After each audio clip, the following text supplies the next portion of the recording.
Check, check, check. Check your groove thing. Is the audio working?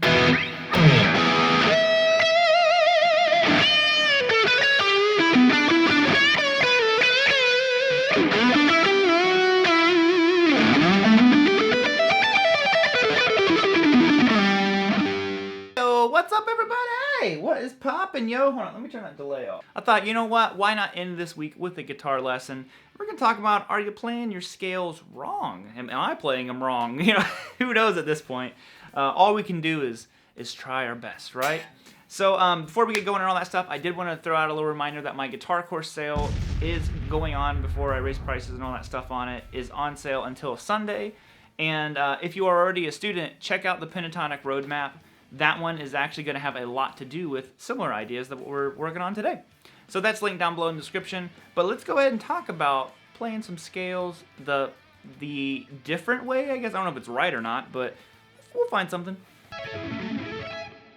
All right, let's dive on in these. So what am I talking about? Well, we're going to do our pentatonic scale. Go figure, right? I love the pentatonic scale. And, sorry, I thought my phone was going off. And what I'm talking about is if you're playing them wrong. So, you know, we learned these scales and patterns and all this kind of stuff like this, which is example number one, just our straight pentatonic scale. But I don't think scales are ever meant to be played like that. You know, you never go to a jam night, a blues jam or rock jam, whatever it is, and you don't hear people going like this. Or maybe you do, but I never have. Because, you know, that doesn't really sound musical at all. So the scale is just a blueprint. And this is where a lot of people ask me about improvising and writing solos and all that stuff. The scale is a very rough sketch of, you know, what is to be, essentially. So the best thing you can do is not play that scale in order anymore. The more out of order you get, typically the more musical it becomes and the more space there is between your notes, your intervals, all that kind of stuff. We're not going to dive into so much of the theory side. But if you wanted to, you could get a little bit theory in here if you wanted. So if we were playing over a chord progression like this, pretty common rock one, you know, I always thought it was interesting to take a note and figure out what that note means to each chord. So for example, if we took our G note, that's your minor third over the E. When you go to the G, of course, that's your root, that's your 1. Over the A, that's your minor 7. They all have different meanings that are happening over the chords, but again, we're not focused on that. We just want to get used to navigating the scale in a different way. So now that we have exactly what we're working with down under our phalanges, we can kind of start breaking it up a little bit. And we're going to start small. I think one of the best things I can ever recommend is don't try to like reinvent the wheel right from the beginning. Build your way up to that kind of stuff. So we're going to go like this. And I'm going to try to play that a little bit cleaner. Okay? So already I'm breaking out of that scale a little bit. The scale would be this. And what I'm doing is this. To me, already starting to sound a little musical, having a different sound to it. It's not so in order anymore. So what am I doing exactly? Well, I'm basically skipping a note each time. So instead of going like this, I'm going...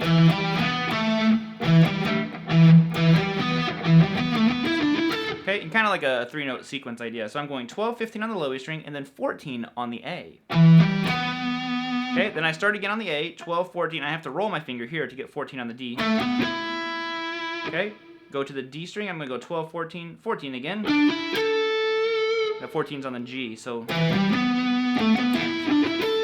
Okay, next we're going to go 12, 14, and then 15.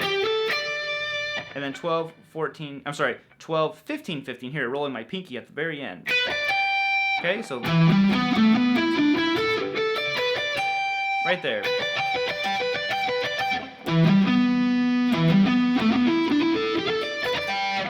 You could alternate pick it, economy pick it, whatever you want. If you want an economy pick, start with the up.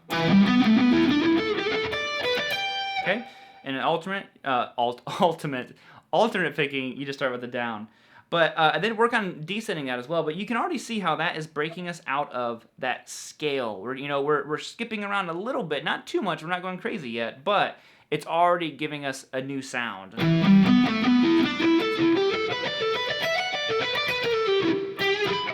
Let's go go on to example number 3.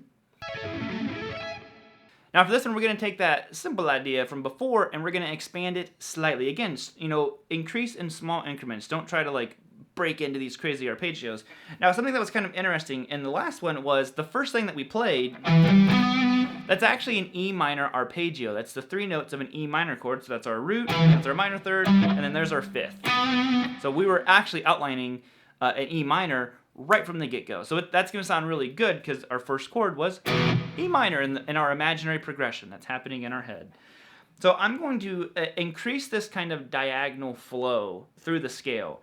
What I found is the more you can kind of play diagonally, the larger your intervals typically become, and it starts to sound less like the scale. So we're going to go like this. Okay?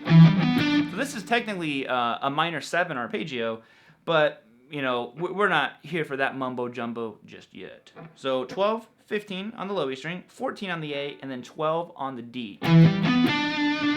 There's our new shape. Okay?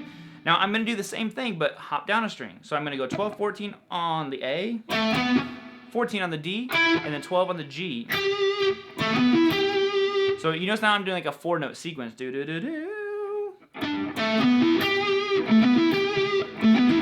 Now a lot of finger rolling is involved here. I wouldn't necessarily play a lot of this stuff in such a boxy manner. I tend to spread out a little bit more through the scale. Oh, maybe. You know, but for now we're gonna stick just in our box. So, sorry. Now this next one, 12, 14 on the D to 14 on the G. Okay, and then you're going to go 12, 14 on the G to 15 on the B, 12 on the high string. Oh, we're home. We made it. Okay, so...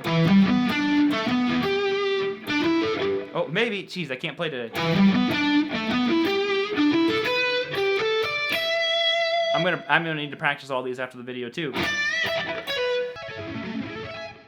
Alright, so example 4. Now, everything we've done so far has all been ascending our way through the scale, essentially. You know, obviously we kind of jump back, but overall, it's an ascending kind of concept. So what I thought we would do is we'd work on one that is basically kind of, it feels like it's backtracking a little bit, but again, we're playing our notes in order, and you don't always have to start on your root when you're playing through a lot of this stuff. So the idea here is this one.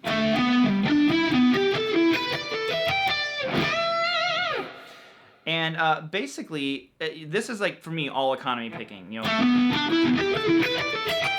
I'm going to go 12, 14 on the A string, and 15 on the low E string. Notice how we're jumping back to a lower string instead of going to a higher string. Again, we're changing our direction. Now I'm going to hop down to the D. I'm going to go 12, 14, and then 14 on the A. Okay, so going back to the G, 12, 14, 14 on the D. Okay, rolling that finger again. Now I'm going to go to the B string, 12, 15, and 14 on the G. And then the high string, 12, 15, and then 15 on the B. Rolling that pinky again. Okay, so I have this.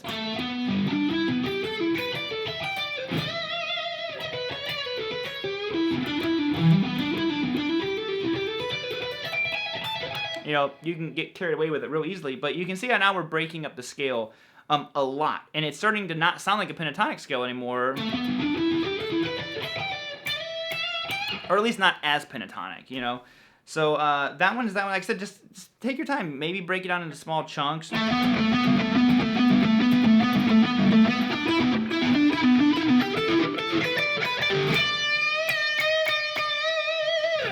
There you have it. On to the next one. Next, Ola. And this is going to be the final one. So what I wanted to do here was something that I discovered a long time ago that I love doing. You probably have heard me do this far too much. It's just a sound that I truly enjoy. And that is playing one note per string ideas. And it gives you, to me, like some of the widest intervals that you can get. Obviously, you can stretch out more and get wider ones. But if you're just staying in a box position like this, I love the way this sounds. You know, very Eric Johnson, you know, influenced, but I love the way. You can build up through a scale.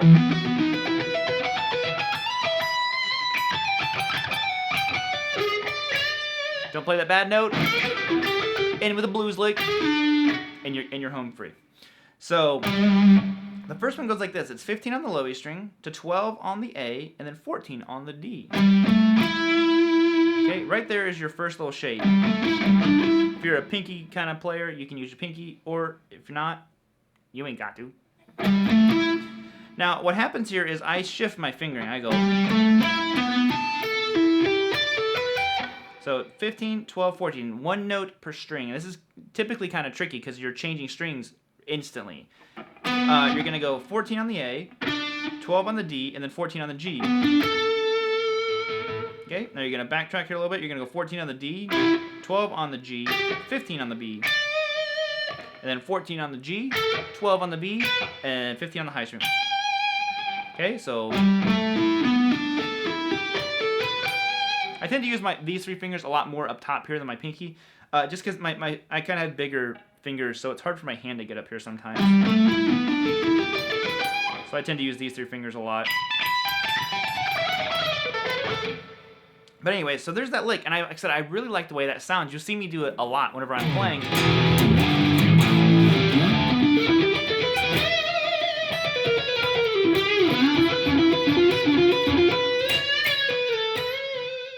Alright, home diggity dogs, that is it. Thank you all so much for tuning in today. Hope you have a fantastic Guitar Friday. I'll be seeing you later. Like I said, the guitar course is on sale till Sunday if you want to check it out. Linked down below. And until next time, I'll be seeing you later. Peace out.